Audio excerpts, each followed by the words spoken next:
തമിഴ്നാട് ഗവർണറും തമിഴ്നാട് സർക്കാരുമായുള്ള വിഷയം അത് രാഷ്ട്രപതിയിലേക്ക് എത്തി നിൽക്കുന്ന സാഹചര്യത്തിലാണ് സുപ്രീം കോടതി ഇടപെടൽ നടത്തിയതും രാഷ്ട്രപതിക്ക് അങ്ങനെ സംസ്ഥാന സർക്കാർ പാസാക്കുന്ന അല്ലെങ്കിൽ സംസ്ഥാന സർക്കാരിന്റെ നിയമസഭാ സമ്മേളനത്തിൽ പാസാക്കുന്ന അജണ്ടകളെ തടഞ്ഞു വെക്കാൻ, അതായത് ബില്ല് നിയമമാക്കാൻ സംസ്ഥാന സർക്കാരിനുള്ള അധികാരത്തെ ചോദ്യം ചെയ്ത് രാഷ്ട്രപതിക്ക് കത്തയക്കുകയും രാഷ്ട്രപതിക്ക് ഇതുമായി ബന്ധപ്പെട്ട് വിയോജിപ്പുമായി ബന്ധപ്പെട്ട കുറിപ്പുകൾ അയക്കുന്നതും ശരിയായ കീഴ്വഴക്കമല്ല.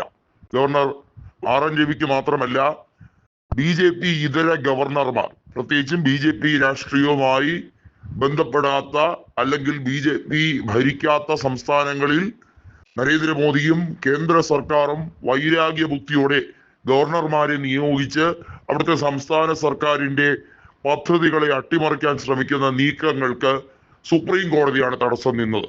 ഒരുപക്ഷെ തമിഴ്നാട് സർക്കാരിന്റെ വിജയമായി കണക്കാക്കുമെങ്കിലും സ്റ്റാലിൻ പറഞ്ഞത് ഇത് മറ്റെല്ലാ സംസ്ഥാനങ്ങൾക്കും കിട്ടിയിരിക്കുന്ന നിയമ സാധ്യതയും നിയമ വിജയവുമാണ് എന്നുള്ളതാണ് പറഞ്ഞത്.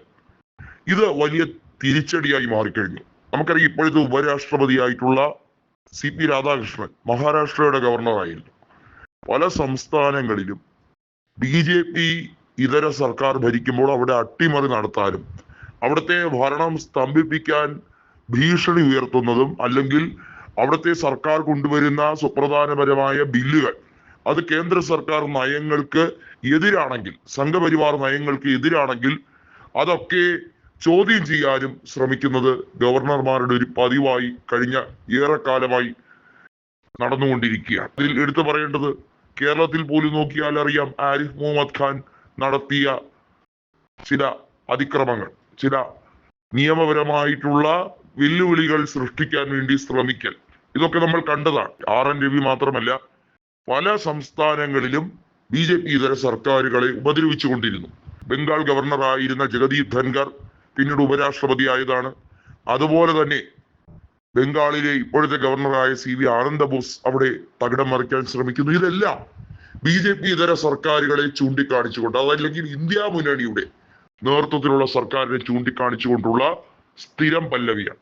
ഇത് പൊളിച്ചെടുക്കാൻ സുപ്രീം കോടതി കൃത്യമായി അതിനു വേണ്ടിയുള്ള പ്രത്യേകമായ സംരക്ഷണ കവാടം തന്നെ ഒരുക്കുകയാണ്. അതായത് സംസ്ഥാന സർക്കാരുകളെ ജനങ്ങളാണ് തെരഞ്ഞെടുത്തിരിക്കുന്നത്, ജനങ്ങൾക്കാണ് പൂർണ്ണ അധികാരം. അതുമായി ബന്ധപ്പെട്ട് കേന്ദ്ര സർക്കാർ കോലിട്ടിളക്കാൻ വരണ്ട. ഡീസെൻട്രലൈസേഷൻ ഓഫ് പവർ അഥവാ അധികാര വികേന്ദ്രീകരണം അത് സംസ്ഥാന സർക്കാരും കേന്ദ്ര സർക്കാരിനും ബാധകമാണ്. നമുക്കറിയാം, രാജ്യത്തെ ഡിഫൻസ് മുതലായ പ്രധാനപ്പെട്ട വകുപ്പുകളുണ്ട്. എക്സ്റ്റേണൽ അഫയേഴ്സ് ആയിരുന്നാലും ഡിഫൻസ് ആയിരുന്നാലും ഇതൊക്കെ കേന്ദ്ര സർക്കാരിൽ മാത്രം നിക്ഷിപ്തമായിട്ടുള്ള വകുപ്പുകളാണ്. എന്നാൽ സംസ്ഥാന സർക്കാരിന്റെ കീഴിൽ വരുന്ന ആഭ്യന്തര വകുപ്പ് ഉൾപ്പെടെയുള്ള കാര്യങ്ങളിൽ കേന്ദ്രത്തിന് ഇടപെടുന്നതിന് ഒരു പരിധിയുണ്ട്. അത്തരത്തിൽ അനാവശ്യമായ അധികാരം ദുർവിനിയോഗം ചെയ്യുന്ന നയങ്ങൾക്കെതിരെ സുപ്രീം കോടതി ഒരു പരിരക്ഷ അതാത് സംസ്ഥാന സർക്കാരുകൾക്ക് കൊണ്ടുവരാൻ നിൽക്കുകയാണ്. ഇതൊരു പക്ഷേ ഇന്ത്യ മുന്നണിയുടെ കൂട്ടായ്മയുടെ വിജയം എന്ന് വേണമെങ്കിൽ കരുതാം, പറയാൻ പറ്റും.